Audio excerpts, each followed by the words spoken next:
I'm Camila Blair, Canada's award-winning author.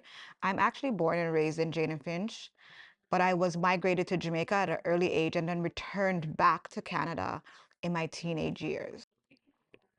So being a victim of childhood trauma at an early age of 5, I was literally in I would say in a situation that left me speechless. Literally, I had to learn to speak.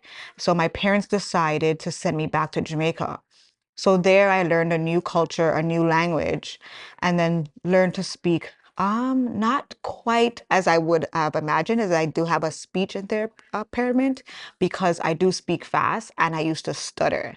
So being from Canada and migrating to Jamaica, and then them speaking another language, the culture, the environment, the climate, it was a bit difficult, but I adapted very quickly.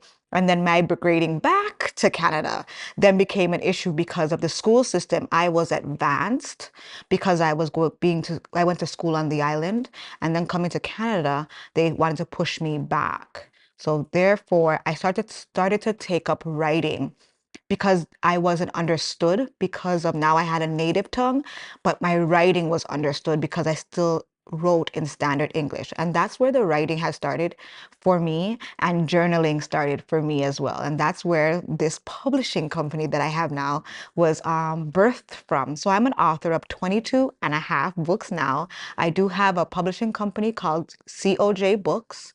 I am a childhood trauma advocate for the Jane and Finch community, and I also have writing program for youth in the community and marginalized communities, which I believe that writing is therapeutic. And through this program, they're able to release any trauma that they have through writing, because oftentimes in communities where they're suffering through also violence or verbal or physical abuse, they have no one to speak to. So I feel that when they write the stories, that people around them in the community, along with people around the world, will understand from a writer's point of view. So we have 3 to 4 programs across the GTA, and thus far we've published over 206 books for youth in the community. We turn them into published authors. We allow them to be on the platform of Amazon, and then we usually have a prize where the youth are get the distribution for them to be in Barnes and Nobles, Chapters, Indigo, probably approximately about 190 bookstores worldwide.